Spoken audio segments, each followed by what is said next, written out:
I can relate to it, and if I overcome it, I am credible. The same way that a troubled teen would be credible if they became a guidance counselor.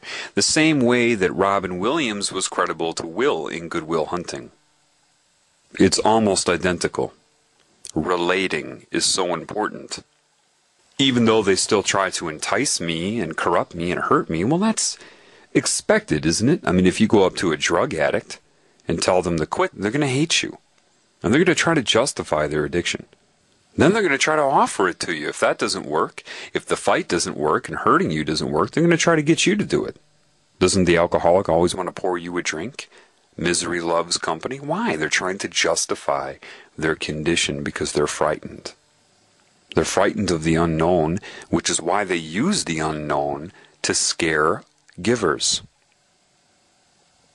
Givers are in a situation of amnesia.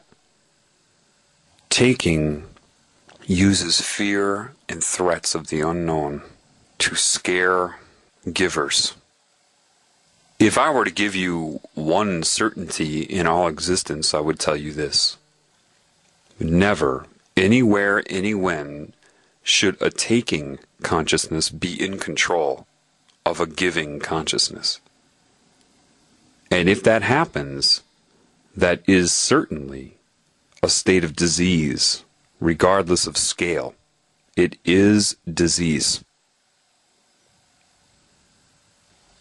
One who overcomes will have a reward that is great. What reward do you think that is? If you're a guy, what is it? You think you're going to get a pretty girl in the afterlife? A virgin? What's motivating you now if you're a giver? The physical world? Is that what gives you your passion? That may be equated with pleasure in a polarized state of being, to detach from pain. But what gives you that passion, like I was talking about, where you're in that state that you would have the same enthusiasm whether you were talking to one person or 500,000? Someone's looks? Getting laid? Getting high? Making money? People that get excited about money are not passionate. They lie to themselves and say they're passionate. They're elated. They're manic. If your motive is the simultaneous receiving as you give, what do you think the reward would be? What is the reward if somebody jumps into a river to save a drowning swimmer? What is the motive to do it?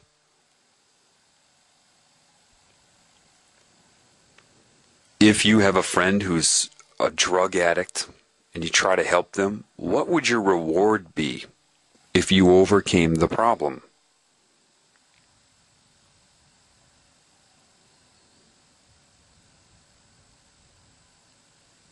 If you can come into this realm, recognize what you've become, see it in a mature way, a broad way, and forget about the judgment of other sick people, which is essentially all of mankind, and overcome it, even when they try to stop it.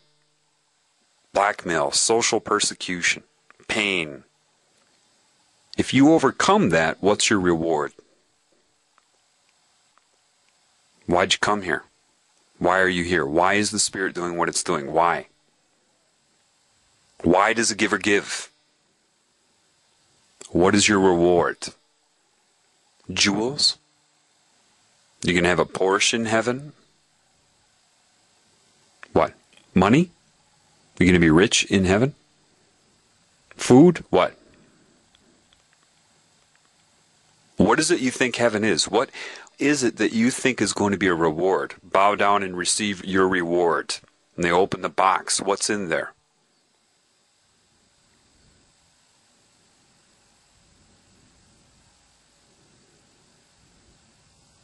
What material thing could you be given that could even match the motivation of sacrificing yourself to help?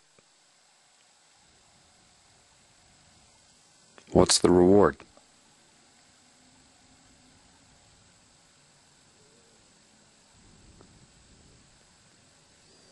Why make a sacrifice? Why did Christ sacrifice himself? They didn't sacrifice him, and it certainly wasn't to please some deity, like it's sold to certain groups. They can justify the story and believe the lie all they want. Why would anyone do that? What was the sacrifice? When you say, I've made a sacrifice today, I sacrificed my time, I sacrificed this, and your motive can't really be traced to the ego, why would you do it? What do you think? Christ was concerned with the opinion of human beings? Who do you think he was trying to motivate? You are all subjected to that which his sacrifice was for. In other words, it was a way of saying, hey, you have a severe problem. Do I enjoy this torture you're imposing upon me? Would you be able to withstand this torture you're imposing upon me? Can you trace my motive to my ego? Why would I be doing this? How important are you? You have a disease and you're comfortable with it right now. And you're hurting me badly.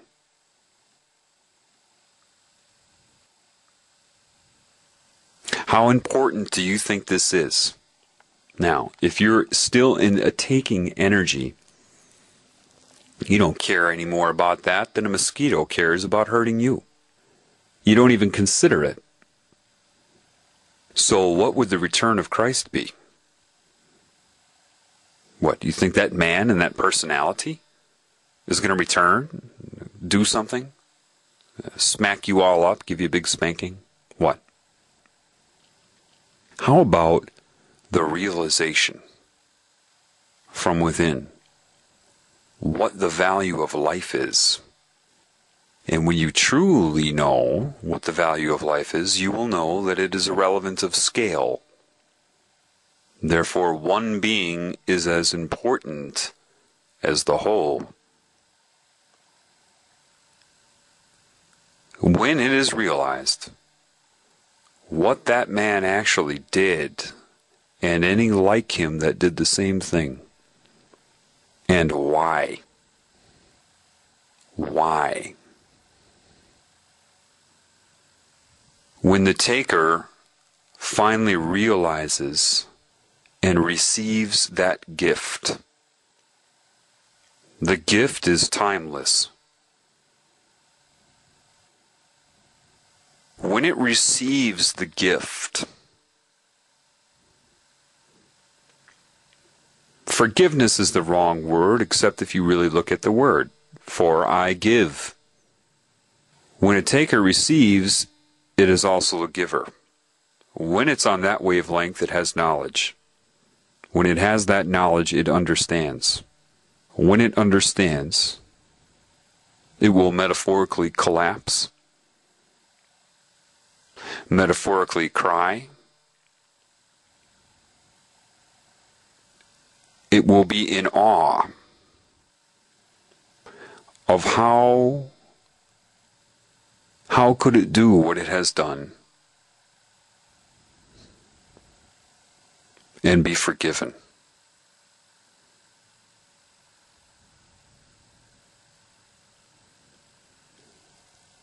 What in the world has that type of capacity?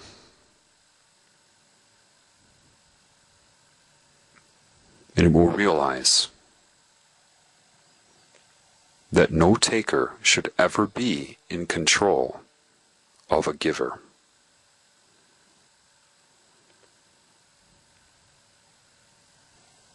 That's enough for now. Thanks for listening.